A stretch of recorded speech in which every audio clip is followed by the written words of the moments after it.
सकते हैं आपके लिए।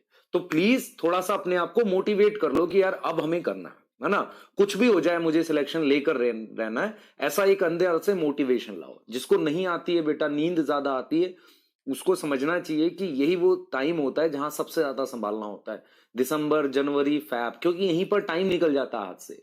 फिर मार्च में तो रिग्रेट होता रहता है थोड़ा और पढ़ लेते, क्योंकि डिटेल स्टडी का यही टाइम है। उसके बाद तो रिवीजन का टाइम आ जाता है। सही है? क्लियर है बेटा?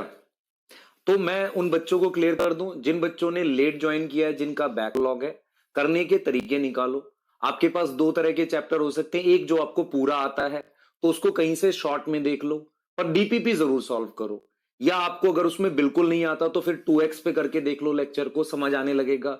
नोट्स जरूर रिवाइज कर लो उसके, डीपीपी जरूर सॉल्व कर लो, जो जरूर उसे बोल रहा हूं। उसके बाद आपको बैकलॉग को कवर करने का एक समय बना लो, मैं इतने महीने में या एक महीने में कर लूंगा। करंट के साथ चलो, जब भी किसी में नया चैप्टर स्टार्ट होता है उसको पकड़ के प्रॉपरली पढ़ने लगो। ठीक है? जो बच्चे जस्ट जुड़े हैं उनके लिए बता दूं, तबीयत बिल्कुल ठीक है, अब हम पढ़ा सकते हैं आपको।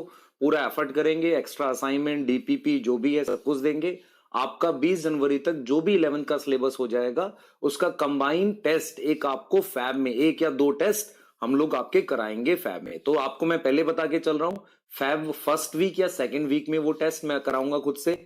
आपको किसी संडे को डालूंगा वो टेस्ट, पहले से इन्फॉर्म कर रहा हूं। तो आपका मान लो 14 चैप्टर 15 चैप्टर आपके हुए रखे होंगे 20 जनवरी तक, वो 14 चैप्टर 11th के आएंगे फैब के फर्स्ट या सेकेंड वीक में। आप उसको तैयार करना धीरे धीरे स्टार्ट कर दो। ठीक है? उसकी प्रैक्टिस करते रहो। प्रैक्टिस रिवीजन कैसे करनी है, बहुत सारे बच्चे पूछते हैं। रिवीजन करने का एक ही तरीका है बेटा, सबसे पहले अपने नोट्स रिवाइज करो। आप बार बार लेक्चर नहीं देख सकते, नोट्स रिवाइज करो। नोट्स को क्या करोगे, अपने जब नोट्स पढ़ते हो तो आपको कई बार ऐसा लगता है यार 2 पेज पढ़ लिए, इसमें काम का सिर्फ मेरे पास कितना है, आधा पेज है। तो उस आधे पेज को या तो मार्क कर लो या पेंसिल से दोबारा लिख लो उतने को ना वहीं पर, और बार बार फिर उसी को रिवाइज करना, क्योंकि जब हम पढ़ाते हैं तो ज्यादा लिखवाते हैं समझाकर। तो आपने यही करना है, जिसे आप शॉर्ट नोट बोल सकते हो, वो कर लो और फिर बार बार उसी को रिवाइज करो। एनसीईआरटी अभी रीड करो, बाद में शायद समय ना मिले इतना ज्यादा, तो एनसीईआरटी को रीड करो। तो अब धीरे धीरे क्या करो, कोई सोर्स पक्का कर लो जिसको आप नीट तक कम से कम 10 बार रिवाइज कर चुके हो। सोर्स पक्का कर लो। कई बार एनसीईआरटी पढ़ते हो, कभी नोट्स पढ़ते हो, कभी पैकेज पढ़ते हो, कभी फलाना पढ़ते हो, कभी ढिमकाना पढ़ते हो, उससे नहीं होगा सिलेक्शन। ठीक है? ये 5 मिनट की आपकी गाइडेंस है।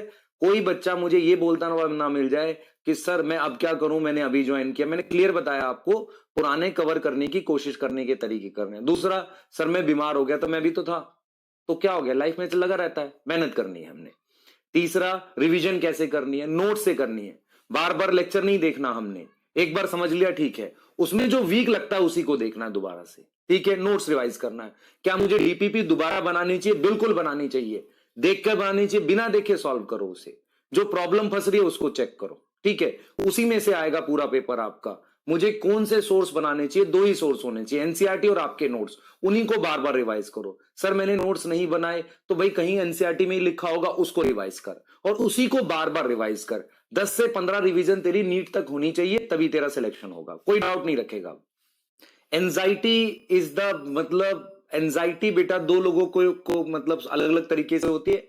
जिनको एंजाइटी होती है वो कई बार ज्यादा एफर्ट करते हो, जिनको एंजाइटी होती है बिल्कुल एफर्ट नहीं करते। तो आप में से सारे बच्चे जिनको अब चिंता होने लगी है हमारा होगा नहीं होगा, वो डेट देखकर ज्यादा होती है कि अब डेट अब आ गई, उसको भूल जाओ। इसका सिलेबस कवर करना है, अच्छे से पढ़ना है, लगे रहो। कितने घंटे पढ़ना चाहिए? मेरे हिसाब से 14 से 16 घंटे। नींद कितनी आनी चाहिए? 6-7 घंटे से ज्यादा नहीं। तो उस तरीके से प्लान करो। ठंड में नींद सबको आती है बेटा, हमें भी आती है, आपको भी आती है, तो हम भी पढ़ा रहे हैं, आप भी पढ़ो। ठीक है? डॉक्टर बन जाओगे तो ये सारी चीज मतलब आपके पास से कोई दिक्कत नहीं होने वाली है। चलें आगे। कि मेरे बच्चे काफी दिन से इस चीज को पूछना चाह रहे थे मेरे से, सर मेरे को बहुत चिंता हो रही है, होगा नहीं होगा। बेटा वैसे तो नहीं होगा अगर चिंता करेगा, बिल्कुल होगा अगर तू एफर्ट करेगा। ठीक है? और हम तेरे साथ हैं आखिरी तक, है ना। अगर आप ये मान के चलो कि आखिरी दिन भी 2 दिन पहले भी मैं आपको कुछ ना कुछ पढ़ा रहा हूँ कि देख बेटा ये देख ले, इसमें से आएगा।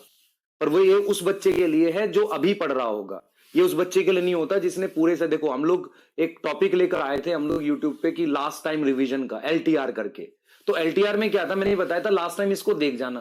पर ये उन बच्चों के लिए था जिन्होंने सारा पढ़ा हुआ है, हो सकता है किसी टॉपिक में गलती कर सकते थे, उनको बताया था मैंने, यार देख जाना यहीं पे मिस्टेक करोगे, वो था। ये उनके लिए नहीं था जिन्होंने कुछ नहीं पढ़ा और लास्ट में वही पढ़ने की। ये बोर्ड का पेपर थोड़ी है यार कि पास होना हमने यहां पर सिलेक्शन लेना है।